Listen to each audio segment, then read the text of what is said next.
ne timo penj e wach mar lemo mag CSS banka do mamalo ne urucho oko bura mano maki kod LSK mane kwedo godo okang' mane okaw mar chugo lemo makamago. Mani ne ok en bura mokwongo titi unyalo paro kata mane loch ma jatend piny Kenya mane rutaya Uhuru Kenyatta ne en lweny ma gikone dono wacho ni kaka notime ne okolore kod dwaro mar chik mar piny Kenya nyakoro mgajwang'. Listi ma kamano ne ochako loke kendo gi Public Service Commission. Ukang'eni en nduru mane ochako wuok nitie chal kaka mantie jomoko mano wenyga gi oko mane Public Service Commission no chuno mar mon mi ketgi. Mak mana ni lemo gin 20 kende ma bende sirkand ni temo ng'iyo lemo mag CSS gi. Jomadongo gini kelo penjo mathoth malodwoko chien kacha no setemo go iye ni chiegni bilion 2.5 kanyi butigo erito joge to list ndiki neno to kwane mama mboga jariemba piko moro ka manotigo ndalo ma campaign ka waneno mana nyinge jok mane oseloso e sirkal e public service ma igi bende oseniang' ndi Roslyn je ing'eni ng'ato nya penje ni mama mboga ne ino Kenya nene na dong nyingu mondike ne en ja mama mboga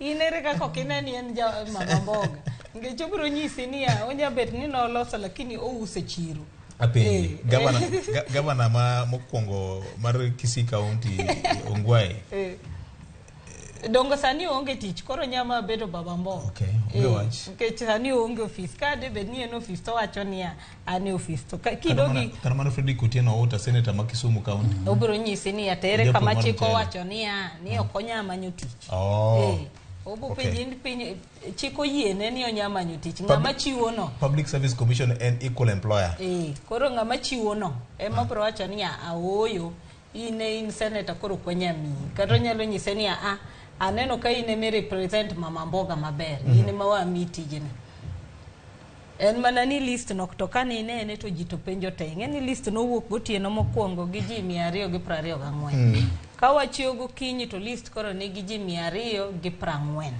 kanwa penjo moko ne wacho ni ng'e gimomiyo ne wamedo ji 16 ne watimo gimiluongo ni gender watimo persons with disability watimo iluongo nang'o regional balance koro an gima na penjo niya usebet gi list mugolo list mar ji 224 sama nugolo no koka no uparo ni ne onge gender ne onge regional representation ne onge persons with disability koso en nang'o ngech gini ne waneno mane gimanyo kom mar principal secretaries bene waneno ka gikendo gino gimedo list kendo sani koro ne waneno ma tadieri mar wachen ni sirikand ni kane donjo kane gi campaign ne gigo BBI kabisa magi wacho ni jo BBI jo handshake tiji ginen tich keto positions ne ji mani giwacho ni mane mosetero garama malo oketo public debt nikech pesa mirito godo jok manie positions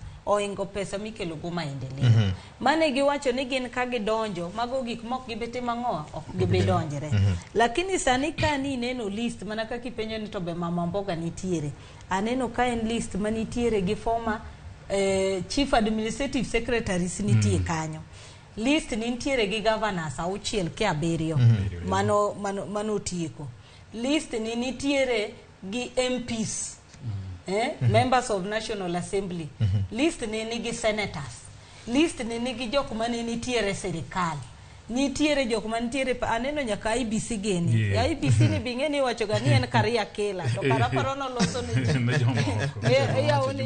oya one ji kuonde ma ji ne wan commissioner ma more data commission ka manyuok e IBC kata principal secretary ka finance wantiere gi ja IBC mane manochung ne data koro emanyisi ni koro king'iyo list ni gima jogi wacho nwa wadok mane wach ma wawacho mar Gachagua chani ka sirikand ni en kambi mane gi shares koro kata jok mibro puodhi mondo yud positions gi ng'eya ni gin jok manotimo ng'oa manopitho makoro sani koro dhi harvest yero kamano jai bonyo en kinde mar kayo cham joma nokomo e kambi ni lore gi lemo ma in kora shares ma in go VOJ igeni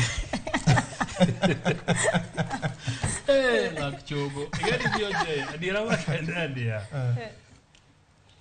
William Ruto ni makoro jatend piny Kenya igeni serikal mar Uhuru Kenyatta kipenje to ne en sirikal manotime maundu mang'eny molich e Kenya. Gimoro amora marach motimore e Kenya ka kipenjo William Ruto. To ni Uhuru Kenyatta. Wale wandugu wawili kusoma no Kiswahili mara Kiswahili ndo kana Ajoma be. The two brothers emosi kosiam. Kade bedie gimarachie moloyo gi sirikand Uhuru Kenyatta makade William Ruto dwa bede ng'ama ber mondo jo Kenya ng'e no jaratero mondo jo Kenya ng'e ni en jatend piny moyie konyo piny Kenya to gimiluongo ni CS ni emano okuongo kirore godo. Nikech Uhuru Kenyatta mano kelo gini. Ma chuogra. En gima onge chik kamora mora. No chuogi achuoga. But bende chik wacho kanyo ni president nigi thuolo window moro mar loso thuolo mamoko. Mak mane nyako time ko consult Public Service Commission. Mane rem kende ma Uhuru nokotimo. Ingeni jok mane liko chik kane dwaro keto position ni dino kete kacha. Bonyo chik wach kika mai wachi. Emomiyo dwecho auchiel. Ka William Ruto pod dwa go uwi. Ni sirikand Uhuru Kenyatta no wuoyo Kenya. Eto makoro timo ni. Ma kende koro wuoyo Kenya nikech mana kake wawacho cha. Jogi en gi ministries 21. Kwanwa nyiso ni CS dhi bedo katin to 30. Nikech tie ministry moko mabede gi lach. En ministry achiel to en gi departments karibu 3 moko 4. Koro chalo ka gimi broket CS nikech ofise manoko ni BBI ne dwa kelo ka mondo mi jo moko kare wad magi gik makoro timo. Ano kane structure mar civil service manyiso rem manyaka chuog tij ang'o wa CS. Nikech kata kipenjo tij gi en ang'o. Kata mane nitie mag Uhuru Kenyatta ang'o mane gitimo. Kok dhi e press conference to giwacho ni I'm here to read the speech of my minister. Gidhi jao project mooregi ang'o ma gidwa timo. To one directors, technical persons. Technical persons. Nikech sami keto ne ng'ano office Personnel nitiere. Pes jo piny mang'eny nitie madwa dhi ofisegi ok konyo ja piny. PS bende nitie. To marachie moloyo en wich kuot ni kineno ka ng'ato sesab bedo governor ma in gi budget mana mar billion turi higa ka higa to ni koro idwa dhi ladhori. Idwa bet CS. Kaeni yao dho mitoka to in bende kama intieno inyalo ndiko ng'ato ma yao ni dho mitoka. Kaen office kitambi bedie governor, ibedie MP, ibedie kata PS, mi time retire. Mago gik minyalo timo kin. En ladhruok mane. An office ma CS ni okane gimo konyo godo ja Kenya ka. Okane ngima ja Kenya ka dongruok mokelo.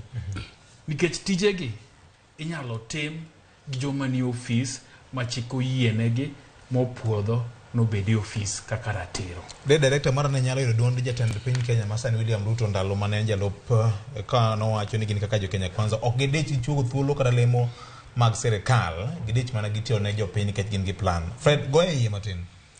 Adwa pogora e paro gi Senior J. Kom mar governor to Kobi Maya. Jopiny bro golie. Nikech gima Senior wiye wil godo en ni kinde duto jakuo onge kwe. Wich kuot bende onge go. To jakuo kosekwalo to ng'ega ni ng'ato lawe kinde duto. King'iyo lipode mosewuok pacho ka kaka counties itayo nyaka kawuono king'iyo bok ma pacho ka tibiro nwang'o kiwuoyo kuom trillion mathoth. King'iyo boke ma nation malal nyisi ni moko kuom governors no kondik ni lal achomo kanyo kigo alero ka ne giwacho ni ni Public Finance Management Act PFM Act ma wacho ni 30% karach odhi ne weche mag development 70 odhi ne weche mag recurrent mak mane giwacho ni 30% chik mar PFM Act no governors ok lu record iyudo ka kamoro dongruok en 20% kuonde moko 19%.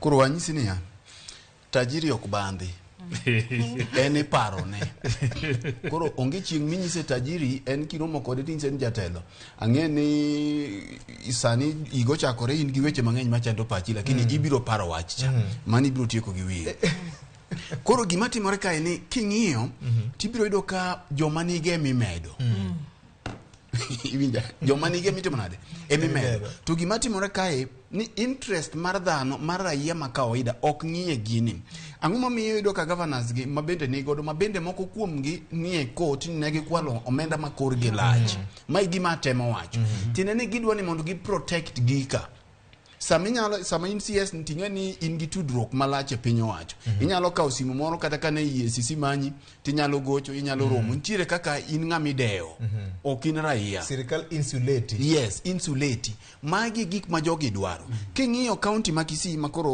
ongwae kuom ranyisi oketini kanwa ng'iyo weche mag ghost workers kama nchane ne governor juma mokalo nchano wuoye weche gi ting'iyo ken county ma nchano ae e county miyudo ka drepe ka nchane governor masani owacho ni koro ng'ato ka ng'ato chunga ne dho gari moriembo tido ka gari achiel iriembo gi dhano moloyo 10 koro mae e ng'at ming'iyo to koro the underlining penjo maduong' mwapenjore kae kata mapenjora kae jogi oyiergi based on competency kata lony mapek magin godo manyalo konyo William duoko pek mar ngima piny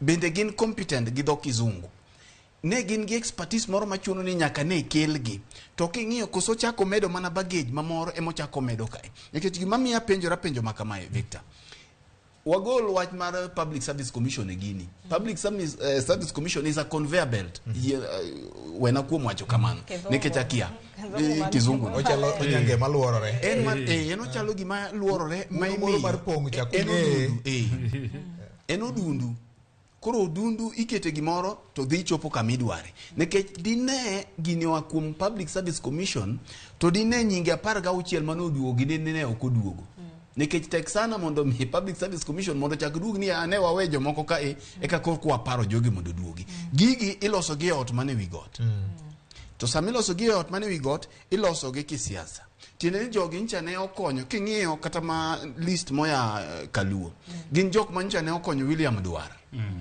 mane diere makende koro kancha ne okonyo gi Liam to okonye Dwar to ginego le koro en sama nyaka pogne gi elemo koro penjo maduong' ming'iyo kae ni igo kwano kae mar 2027 koro samoro magi gima biro hinyo sirikal nikech ok giketo mahino margi e weche mag duoko ngima mar piny koro kae tichando mama mboga be weyo yue kama intiere kata nyinge gikiluongi ero kamano opogore kod mano nyakoro mga jwang nduru mar kaachiel kod ui mar ngima masani koni malo mokalo en achiel kuom gima tinendo mako jo Kenya ja mbola kata jamiji Yiero Eric Omondi yande okawo thuolo mare kendo gi joge mamoko kendo bedo kod ng'anyo moro madundo but bunge mar piny Kenya ka giywago ngima mani malo mokalo bang'e kanyo no make kata kamano weche ge pod nie do nyakwara mga jwang osingo madhi nyime kod dhiro wach makamano e Kenya kuonde mamoko jo Kenya no bago ng'anyo jo mokalo chien ka giywago wach mar ngima mani malo mokalo kendo chal ka gima